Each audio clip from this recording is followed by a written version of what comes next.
that, after all the stuff that we talked about, that's when I found it. Like, I didn't know what it was going to be about.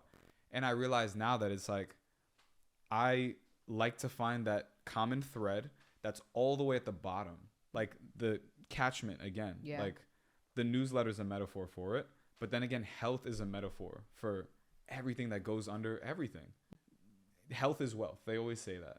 And wealth is not just financial stability, but it's this thorough quality of life, of being a human, of just enjoying every moment and not having worry, not having anxiety, fear, doubt, pain, suffering. Like those things are kind of optional if you find wealth in spirit and in health. So that's my way of like finding my own purpose, is to give others that sort of stability to be themselves. Because that's what it is too, is like, I'm never going to try and tell people how to be. I love that people are different. I just want them to be the best. I want them to have the opportunity to give themselves the best position to succeed. I think right now a lot of people are really unhealthy, and that's not their best. And yeah, everyone's different, but it's like, is that really you if you're like under all these shackles of like pain and anxiety? It's like, well, let's see what you're like outside of that. And that's what I want to see. Yeah.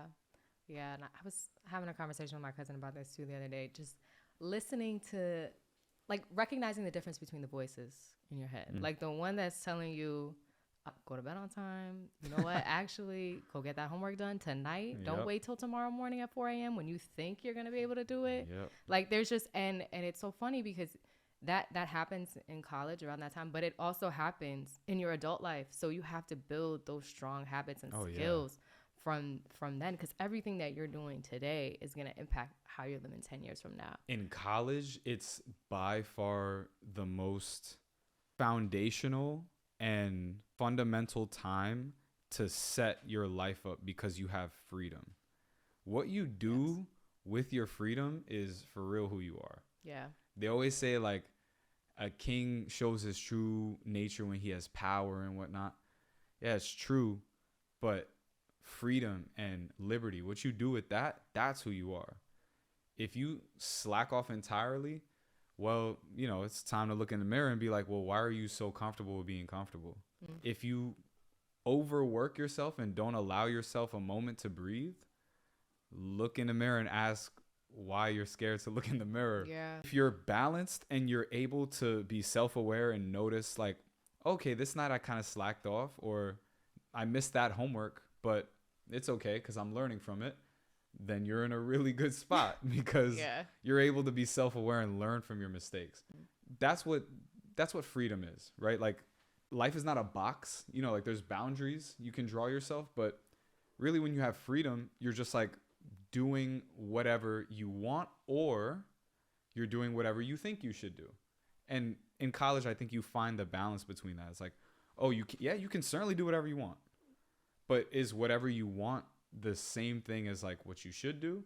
And figure out what you want, figure out what you think your should is, because it's not like, oh, you should be a lawyer. Like it doesn't have to be that. It can be like, well, you should prioritize going to sleep earlier or something like that. Right. Yeah. While still also, going to a friend's party. Like it's balancing those things. Yeah. That's what you do with your freedom. At least I think that's the best way to approach it. What is the nicest or kindest thing that someone has ever done for you? I hadn't reviewed this question prior to the interview. And the end of this is on your career journey, but yeah, so. Oh, okay. That narrows it down a little bit. Thinking about like just one of the things that we always tell our students is that there's this cycle of kind of giving back, right? You come into the program, you get a scholarship, you are, benefiting from professional development, maybe some type of coaching, but then we also expect you to do that for somebody else. So sometimes I just like to ask that question to see like what's something that's been done for you. Okay, I have an answer. So when I was working at CNBC, I was working on the social media team, and my boss, Laura Edwins, she was ride or die for me with all my creative ideas. And in hindsight, like that was a huge privilege. That's not like the most creative environment, but I'm a really creative person. And she recognized that. And she would always mention that. She would always be like, I know you're creative. Like, I see that you have this creativity. So when I would pitch projects, she would always kind of like, yeah, go ahead and see how that works out. But when I had this idea to pitch Reddit to CNBC, NBC had never had a partnership with Reddit. And I had this idea of making a sports business subreddit and therefore creating a partnership between NBC and Reddit. And she was like, yeah, let's do it. And you can spearhead the communication. You can spearhead the pitch with Reddit and then with NBC. And she was fully there in support of the entire thing. And all along the way, everybody was like, yeah, that's a great idea. We're trying to expand, but we're also trying to, like start small. On Reddit, you can kind of start small. It's like community based. So she really supported that entire thing. And, it's, I think some people might take stuff like that for granted, but being in that position, kind of feeling like an imposter, having somebody like that to support me in something that was kind of like, it could have been out of left field for some people. Yeah. Like, what is this? Like, what is Reddit? Like, it's so random. But I saw a lot of value in it, and I think she just trusted me. And that meant a lot, because not only was it a success, but it just made me feel really good, to accomplish something like that. And in that setting, especially, like I said, I did feel that imposter syndrome of like, yeah, like we're like oil and water, like me in this place. Like, they have a lot of fire and energy and passion, but for different things. We're never going to see eye to eye on stuff. And it was like, that was kind of the manifestation of, this effort and, kindness creating an opportunity. So I'm really grateful for that. And she's always been super supportive of me throughout all the stuff that I do. So that was really big. Yeah. Yeah. I think community is so important. Like, oh yeah. Reddit is the community platform. And interestingly enough, I mean, that was 2019. Reddit IPO'd. It's a public company. Yeah. As of last year. It keeps going up. And I always knew that it was going to do that, because I'm like, well, social media is not community based anymore. So the platform that's community based, like, it's definitely going to blow up. It at first reminded me of Yahoo Answers. Yeah. Like Quora and stuff like that.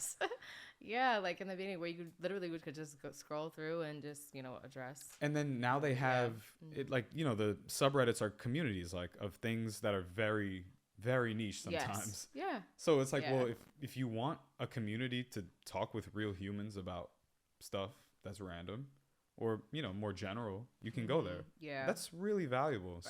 Right. So, I think she saw that too, and it was just good foresight. Awesome. Yeah, and I feel like, especially when you're in college or even if you're a young professional, like finding that space where you can bounce ideas off someone or you can get real feedback to help you just grow. People who are really just invested in you, whether they're an official mentor or not, right. Yeah, mentorship is mad important. Yes, for sure. So speaking of mentorship, last question, which is the one we ask every guest here, is just if you had to boil down your experiences to kind of like a single piece of advice or just something that you wish you knew when you were in college, what would that be in relation to your career journey? So I'll break it up into two, because I think my advice is a little unconventional sometimes. Okay.